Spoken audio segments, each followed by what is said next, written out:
వాల్మీకి మహర్షి హనుమ సాధించినటువంటి విజయం గురించి చెబుతూ ధృతి దృష్టి మతి దాక్ష్యం సకర్మసు నసీదతి.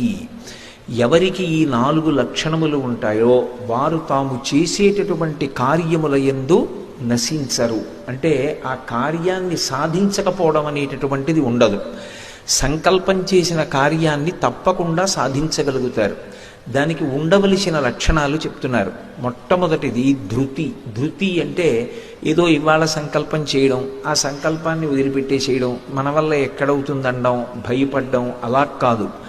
ఒక సంకల్పం చేస్తే ఆ సంకల్పాన్ని సాధించడానికి కావలసినటువంటి మానసికమైనటువంటి శక్తిని ముందు కూడా తీసుకోవడం, నేను ఎందుకు సాధించలేను అనేటటువంటి ఆత్మవిశ్వాసాన్ని ప్రోధి చేసుకోవడం. రెండవది దృష్టి. దృష్టి అంటే దూరదృష్టి అని దాని అర్థం. ఎప్పుడైనా సరే ఒక పని చేసే ముందు చాలా జాగ్రత్తగా ఆలోచించి ఒత్తిడికి గురై ఒకలా చెయ్యవలసిన దాన్ని ఇంకోలా చెయ్యకుండా ప్రతిక్షణం కూడా ఆలోచన చేసి జాగ్రత్తగా కార్యక్రమాన్ని నిర్వహించగలిగినటువంటి సమర్థతతో ఉండగలగడం.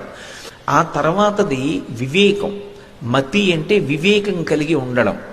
చిట్టచివరిది దాక్ష్యము అంటారు. అంటే దక్షత. దక్షత అంటే దేని